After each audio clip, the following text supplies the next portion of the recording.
Hey Rock Buds, Rock Papa here. Hope you guys are doing well. We're having a nice cool spat of weather here at the cottage. And today I have a couple of rocks for you. Interesting rocks that are interesting to me because I think they're a bit unique. So I hope you like this video. If you do and it's useful, please subscribe. And here we go with two interesting rocks. Here's an interesting rock. It's got banding. What does that tell us? A metamorphic rock. There's a lot of white stuff and some black looking stuff. Let's take a closer look.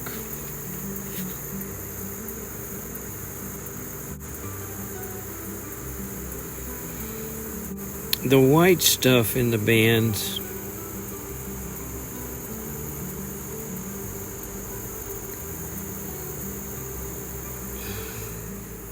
this is kind of a tricky rock to me because this white stuff, normally sodium rich feldspar, let's just say albite, which is completely sodium feldspar, is white. Like this, and this is white. But after careful search, I don't see any flashy faces. The flashy faces of feldspar. So I'm going to assume all this white stuff is quartz. And I think I'm right about that. Let's take another view. Here's an end view.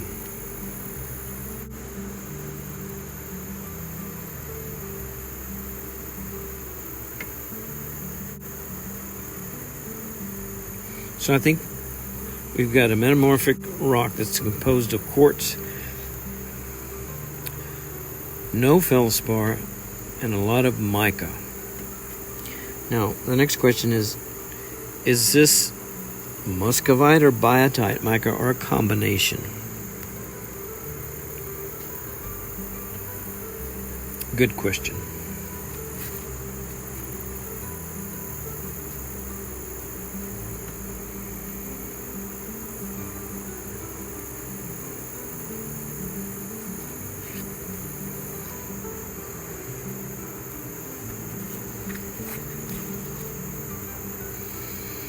Well, I'm going to say it's a mixture of biotite and muscovite.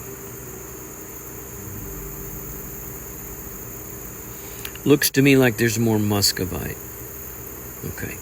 So, given the most likely possibility that all this white stuff is quartz, we have two minerals in this rock, quartz and mica. Muscovite / biotite. So this can't be granite, right? Because granite, you have to have feldspar in it. The alternative is a schist. So I see quartz, muscovite, schist here. And not only that, I see highly metamorphosed quartz, muscovite, schist. Why do I say highly metamorphosed? Because in really high metamorphic temperatures and pressure, that can result, to me, in quartz looking white. So why do I say that quartz can look white when there's some pretty strong metamorphism, especially metamorphism in the presence of water, sometimes hot, and I call that wet meta. Okay, you have probably seen milky quartz, which is white. That's a quartz version that's found in metamorphic regions, like the Eastern Blue Ridge Inner Piedmont terrains. And what causes the white? The white is caused by millions of tiny inclusions of water in the quartz. So I think that this quartz, mica, schist is a product of wet meta. wet metamorphism. And the water facilitated the transformation of the quartz sand into a milky quartz kind of thing because of water. And of course, it also facilitated the transformation of any kind of feldspars into Muscovite / biotite kind of thing. Hope that makes sense.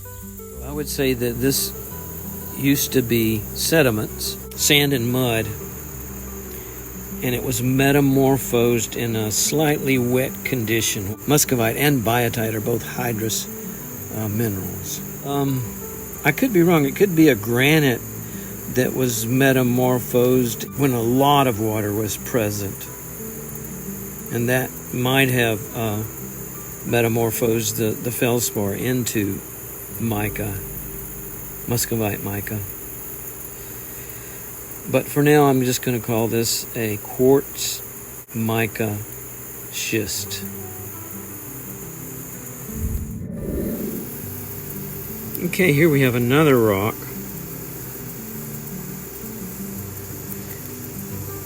Banded. So we have another metamorphic rock.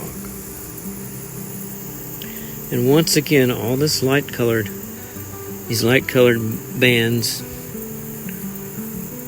I'm much more definite that these are quartz. So, the question is, what is the black stuff? And also,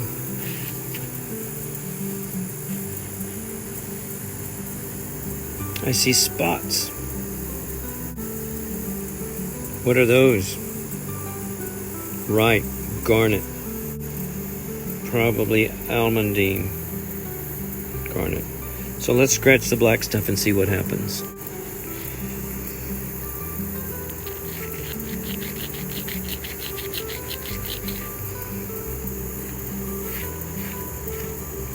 Doesn't seem to scratch easy. Let's keep trying. Let's try the side view here.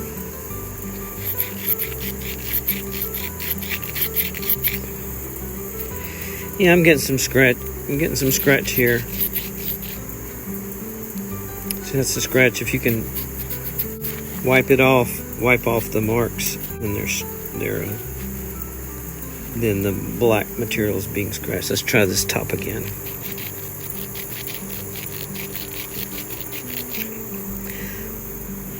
A little harder to scratch on the top, but it does scratch.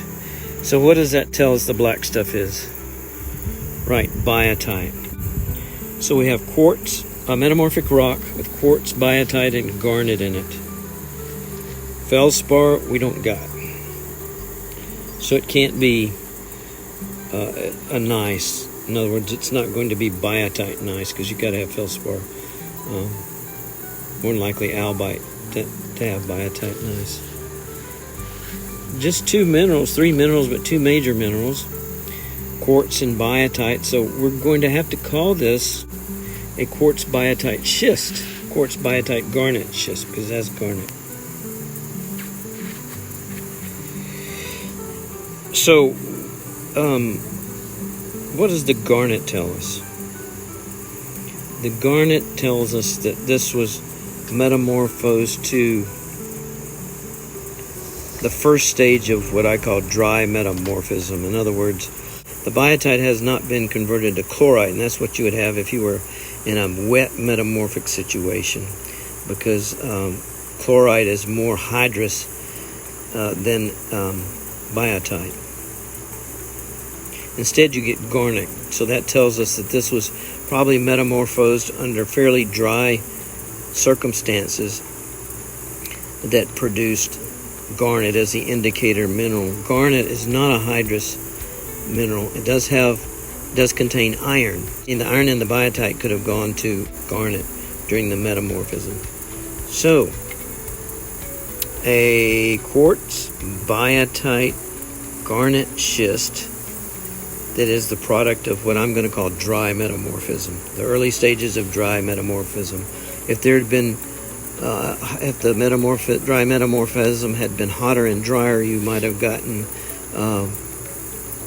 starlite or kyanite or even selimanite, but it didn't. It's garnet grade metamorphism here.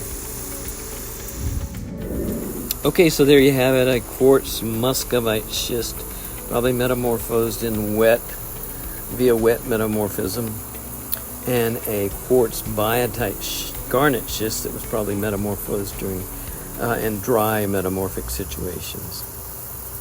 Hope you like this video, so please subscribe. This is your Rock Papa saying happy rock hunting to all my most excellent rock buds. Papa out.